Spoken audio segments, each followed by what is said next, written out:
Okay, so to try and explain this, because all my classes start tomorrow, I don't know how dead I'm going to be, and also I want to at least put something out there. So essentially, when it comes down to it, the goal is to try and be able to look in the editor and understand exactly how a map plays pretty much from the editor itself, right? So you do this basically by taking whatever you see and breaking it down into like the fundamental things that you see, right?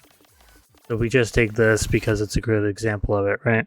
So let's go to the key eye section here, right? Okay, so we already talked about this before. The main thing we're paying attention to, we're breaking it down, right? So, alright, so we got big spacing here. Okay. Obviously, it's going to be for the time gap here that we have a lot of time to aim for this, and then another time gap so you can aim for this. The gaps are purposeful in order to not only fit with what the song's doing, because the song is breaking for a second, right? Or at least it doesn't have an important sound. He's following the main melody. And then it breaks into the next part, which is the difficulty here. But once again, we talked about how it's like you do this straight line into the 1/4s, which kind of circular. I don't think anybody's really going to follow these, but then into the slowdown, so there's a rest, right? And then we move later into here. So similar deal. We have bigger spacing due to the gaps here. This leads directly into the next object. It is quite big, but you're heading into it. The next objects are pretty close as well. Spacing is with the gap here, so it's fine. It's also there for emphasis. And then we, of course, have... This is because there's none of that big, like, synth sound. Right? It's not as strong as before. And basically, this is what you're doing. You're taking things and breaking them down into that fundamental level and seeing how they function. So with the map that everyone's going insane over, even though they don't really understand the map. So we go to the part that all the Avalon people love, right? Where they have, like, you know, stuff like this, right? So all the Avalon people are going to love that because of it just being slider spam. But if you really pay attention to it and think about a cursor going through this, that's the important part. Think about a cursor going through this. So if we're taking a cursor through it, we can even slow it down because it's pretty fast. We have a cursor who is literally going to be following this. They might not even really follow this because of how fast it is. They might just go like halfway. You know, a lot of options, right?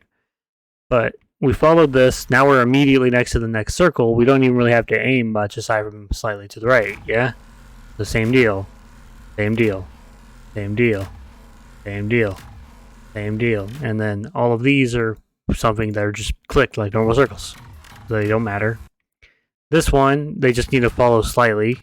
And then back into this one. It's a 1/4. And there's a gap here. See how this is a normal gap here, but all the other ones were a 1/8 tick. So these were a lot faster, basically. They were a 1/8 tick. But this one is a 1/4 gap. So there's a lot more time comparatively. And it's the same deal. It's leading into each other. And so even though it looks weird and it has all the funny stuff happening, you can see there's a clearer direction in what's happening here. And we basically take the same idea and express it into whatever map we're trying to look at. So, like, just example of like this map from UC, right? So we get into this part.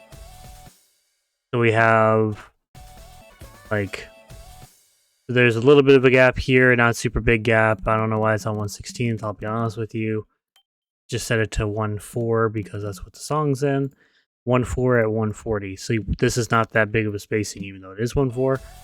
And it's for representing that one sound. Now we have the little extra spacing here to follow the snare. And now we're circling. And then we have the snap down here, which I guess is some sort of sound UC wanted to emphasize. I don't have the game very loud. And you can see we're circling again.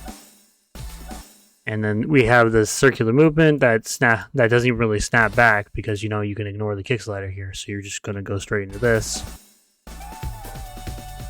And then we have this bass hit that he's emphasizing. So you move it around here.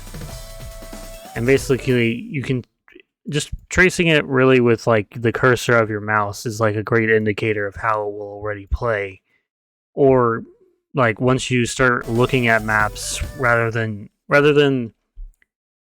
you can kind of look at it in sections, right? You look at how it's mapped, what it's mapped to, and then the next part is, okay, I'm following it now, like with my cursor, what is the implication here, right?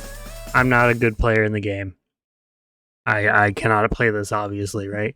But even though I can't play it for real, I could still do this, right? Okay, that's circular, now I'm snapped down. We're circling more. And then we could see how it would follow. And none of the movement here is overall really complicated. Most maps don't really use super complicated movement, you know, because Osu really doesn't have a lot of movement as a game and as a whole, you know? There's only so many things a player can do. And this is the same deal. You can see how it's changing, how the player's doing, like what they're doing based on what the song's doing, you know, different emphasis. The only time this really becomes complicated is when you have really advanced mappers, such as Voxnola here. It's not super complicated because you can see how the movement plays, right? But you have to know what they're trying to emphasize with what they're doing, right? So these are vocals being emphasized on this one, and then vocals being again emphasized on this one, and on the 3 as well. So that's why the spacing's there. But obviously we can tell this is quite nice movement-wise because it's like back and forth, right? And you're trying to analyze the map on 2 separate levels, basically. You can go over it once and think of it like, okay, what is the song doing? And then you look at the map like, okay, what is it doing? And then after that, you look at it as, okay, what is the song making me play? Like, for instance, of Jiyuu's map here, because it's kind of more of a standard type of map, right? Okay, so we're doing the vocal, and then there's another vocal here, so there's a circle. There's a snare here. There's another vocal here. He's having a standstill. And then now that we have this big old space in here, this is a kick. This has I think it's supposed to have a snare on it, but it doesn't have the snare sample. The snare's here. That's a little weird. So the spacing doesn't really make sense in that context, right? Because there's no snare here if there's no hit sound for it. And in the song there isn't either. So why is this space super big like the 3 is? So just from this first little section here, we can see that, okay, so starting out, the standstills feels a little weird to play, right? Because you're in the key I, so standstills, they can work, but this vocal is still strong, right? There's no reason not to do something with it. Next, we have the kick here. Now, the kick is fine spaced. It's fine here, whatever. Why is this so far spaced? There's no snare on it. It's way too big, way too big. So now we gotta give them a suggestion, like, hey, maybe fix the spacing here and now move this 3 somewhere, right? And you could also think of, like, if you're trying to just mod and just accentuate what he's doing, then try to give a suggestion that is the movement he wants, right? So this is much weaker, so you got to put it here, but maybe you could put the 3 here or something, right? So it still keeps that kind of back and forth. Or maybe you think that it would be better to change up the movement to better give the player a different playing experience when heading into this 4, right? So let's say we suggest that Jiyuu does something like this, I guess, right? Just as an example. Now we have this snap down, and then we snap right back up to go against that motion we just did. The, breaking the flow he was just doing to do this backwards movement here. And that's how you would kind of apply the paying attention to sounds, right? So we paid attention to the sounds first because we were talking about the standstill. The sounds, we were talking about the standstill here and how it was a little weird to play. And then we paid attention to the sounds here, and there's no snare here. It's on the 3, so why is the spacing of the 2 so high? And then we took this and we tried to apply, okay, now we play it.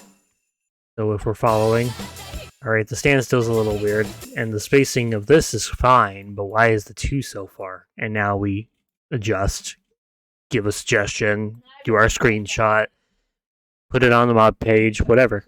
Or if you're in VC, show them in the video.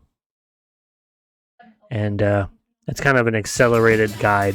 There is a little more I could explain if there is questions, but since I'm just recording this, then that's it.